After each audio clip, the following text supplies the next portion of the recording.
Oh, this is gonna be crazy.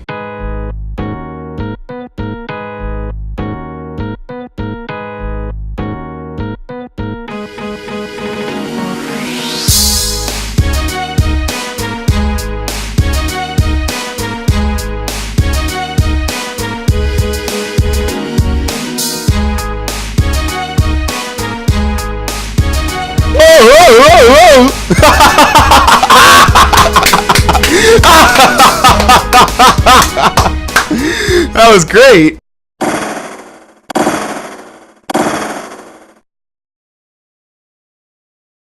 Alright, hello everyone, and welcome today to episode 20 of SpraynPray1000's Verdict. I am SpraynPray1000. This is a review series where I review various games that I've done playthroughs for on my channel.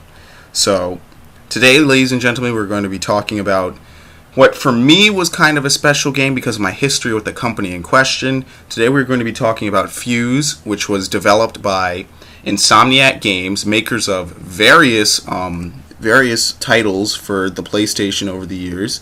Their history includes, initially I believe, Spyro the Dragon, followed by Ratchet & Clank, followed by, well, Ratchet & Clank is actually still running, followed by Resistance, and now finally, this is their first project, I believe, to ever be released on a non-Sony console.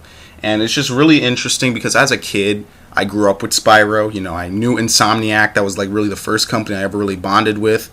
You know, I definitely loved the first three Spyros, which unfortunately were the only Spyros they made. And then after that, the franchise kind of suffered. And now today, it's not really even the same. But regardless, this isn't a Spyro review.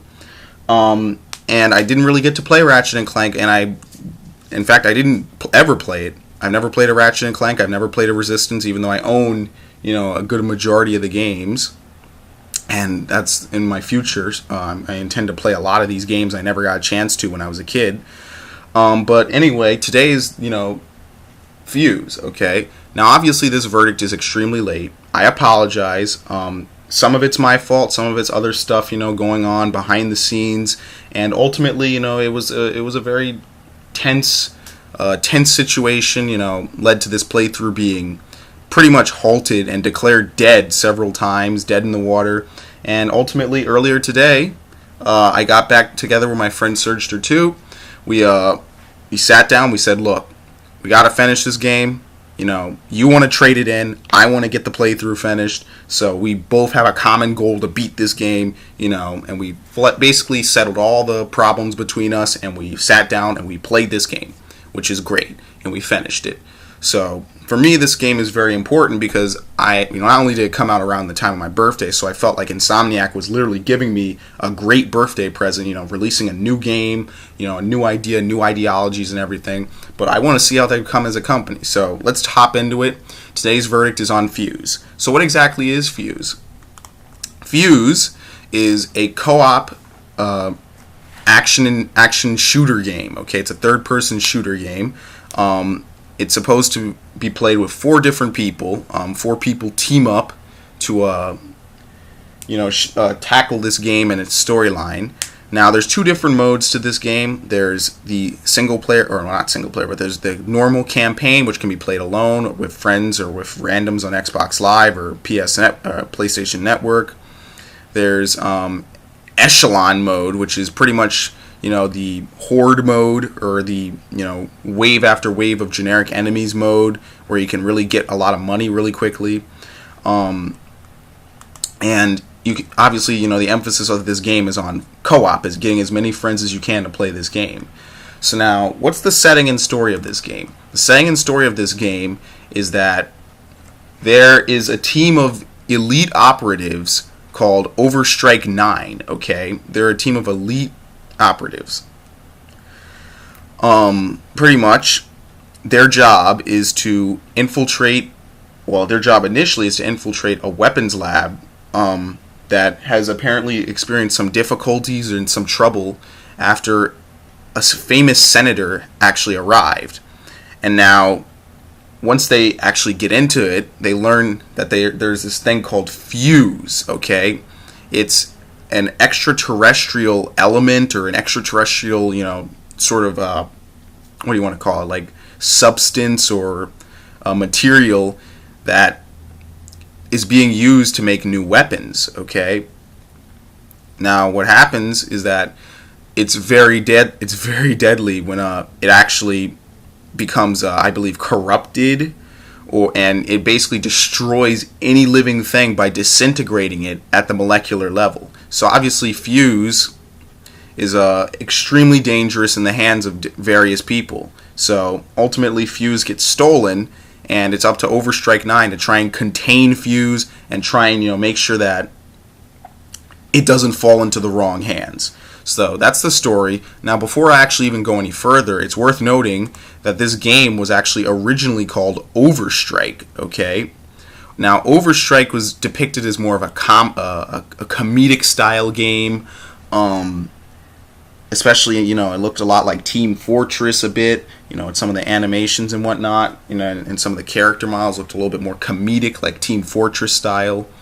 And pretty much the game, the trailer that they released for this game called Overstrike was very humorous, very funny. It's about not the main character, but one of the characters whose name is Dalton Brooks, basically like explaining what his team, who is called Overstrike, what their, who the various members are. It's a very comedic setting. Like, if you ever watch a Team Fortress Meet the Whatever video, it's kind of the same feeling. And pretty much, when Fuse was basically Overstrike gradually changed into Fuse, and when it did, it became more gritty. It became more realistically based. The comedic aspect was dropped, and pretty much a lot of people, they were very offended by that. And it's kind of a situation very familiar to me. I've seen this happen a couple of different times in gaming. Like, I've seen it happen with Thief, the new Thief that's supposed to come out in 2014. I've seen it happen with most recently, actually, the first Verdict I ever did, Devil May Cry 2013. Where people complain nonstop about Dante's design, and they downvoted the game on every possible website. And come to find out, I play this game, and I hear so much negative stuff about it. Really, the only negative thing, is that it's kind of repetitive. It's kind of the same thing, and that Dante's character is really kind of not likable and not enjoyable. He kind of looks like a douche anyway. But other than that, the game is pretty solid. It's not terrible. It's not horrendous. But it's certainly no Devil May Cry 4. So, pretty much the same reaction came from the public, when they changed Fuse, or Overstrike, into Fuse. And basically, the game was not that well received. Now, me personally, Overstrike, well, I will say that there are some things I did like about it. I do like that kind of funny style of games, that comedic aspect, that it's where, it's like a joke, Basically, I like parody games as much as I like serious games, because wherever I see something serious, if you can make fun of it, and it's not going to intentionally offend someone very greatly, then it's okay, you know what I mean? Like, you have a video game, obviously, so no one can really get offended that much, because, it's not like these people are real, and, they're just, it's a joke, kind of. That was fine with me. Now, when they changed Overstrike into Fuse, I wasn't that upset, and looking at it, it's not, to me, that big of a deal, because they could have, an amazing idea for a game, and then, it could be a funny game, it could be great, it could tell a shit ton of jokes, and it could just, I could be in stitches the whole time, but, if the gameplay isn't good, then, who cares? I might as well, watch, a movie or something, and laugh at that, So just because a game is funny initially on paper, I don't really judge something until I've really seen the final product. So, they could have said whatever they wanted to, but I was really waiting for the final product. And really, I think a lot of people do the same thing. They wait to see, what the end result is, because, you can have an amazing idea, and then if you execute it wrong, then who cares what amazing idea you have. So, let's look at this as Fuse, not Overstrike. So, as I've said, it's a third-person shooter. Pretty much similar to what you've seen in a lot of other games, like Ghost Recon, Gears of War, Uncharted. It's pretty much, we've all been there with this third-person shooter style. And really, it's kind of similar to Borderlands. It has some RPG elements. You do level up your characters by getting kills and whatnot. And, you do get a lot of various things going on. But really, the excitement of the game picks up, about halfway into the first level.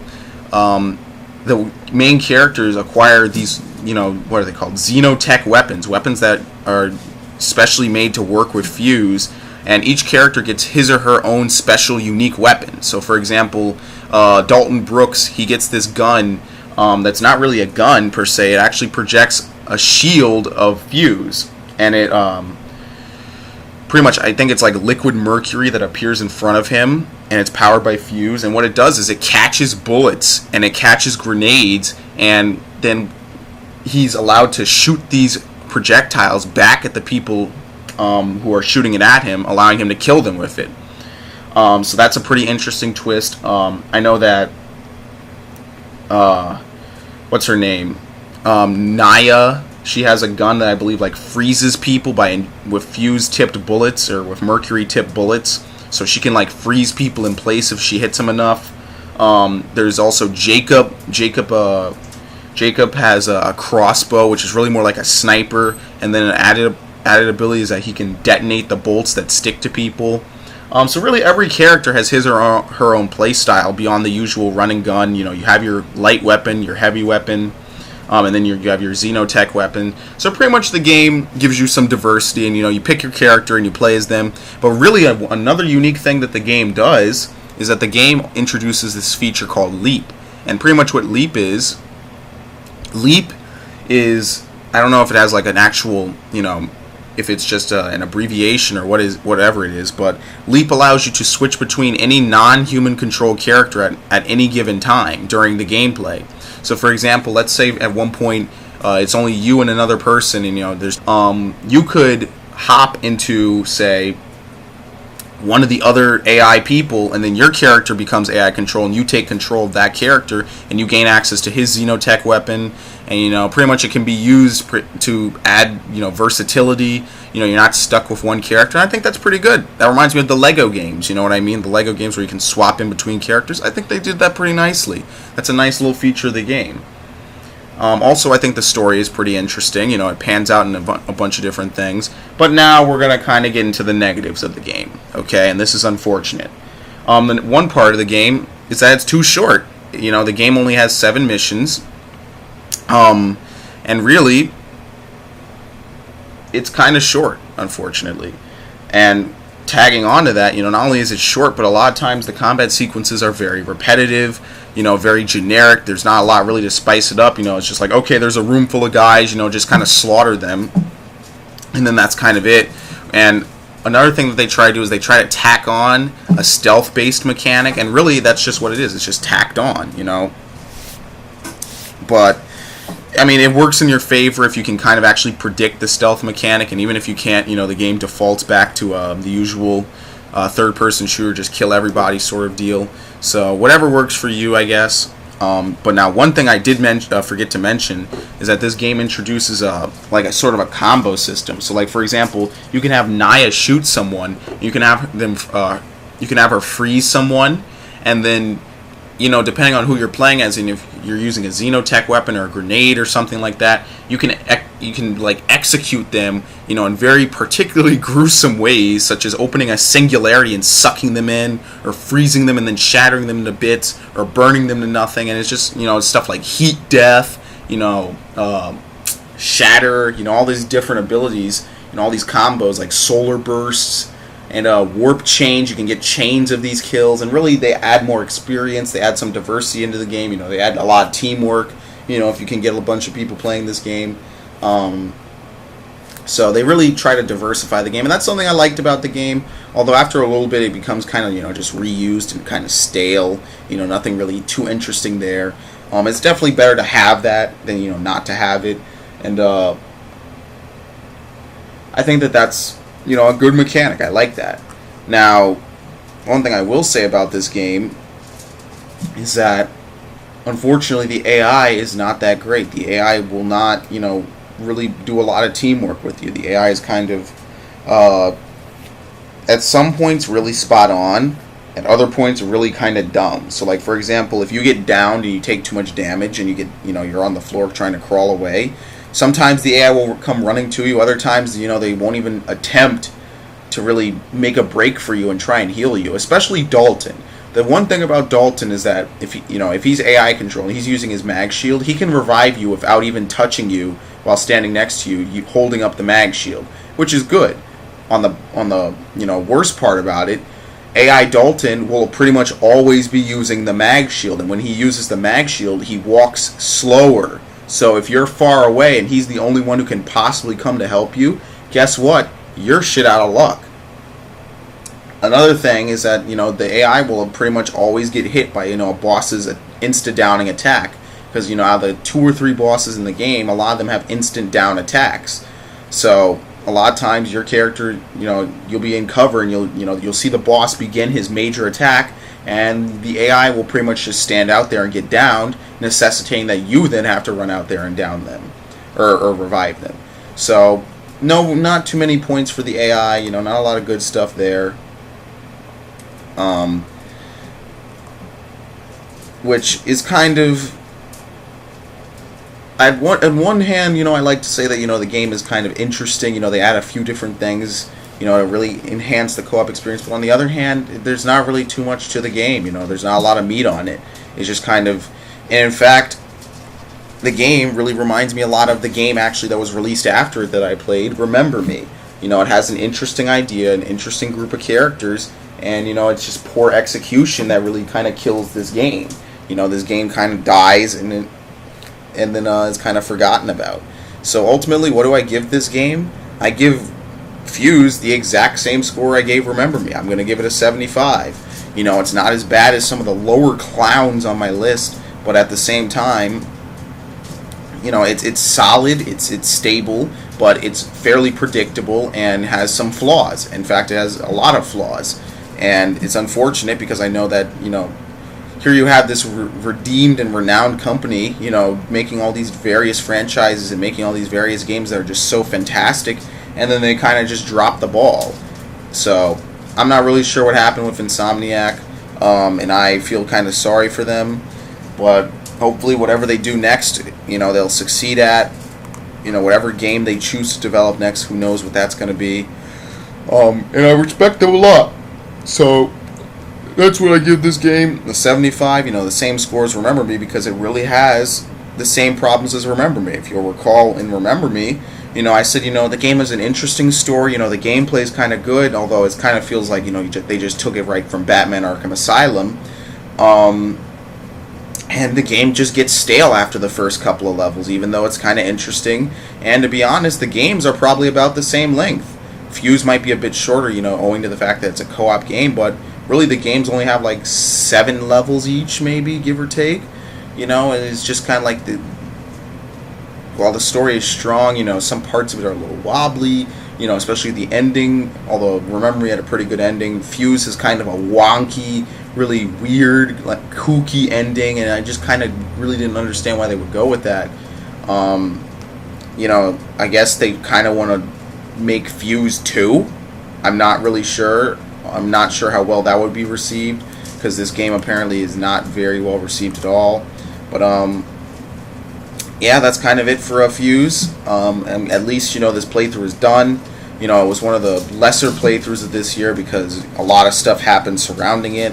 And there's the good news is that it's finally done. Even though this verdict is about 3 months too late, I really don't care. I still want to make a verdict for this game. I always intended to make a verdict for this game, so I will make a verdict for it, and it's already been done. So, thank you guys for watching. Hopefully later on I'll be able to do verdicts on not only Kingdom Hearts HD once I play some of the other stuff in that game. I'll be able to do a verdict on Wonderful 101 once I get around to it, and also Grand Theft Auto 5, which I know once I make Grand Theft Auto 5 there's going to be a lot of stuff around that game. That game is getting so much hype.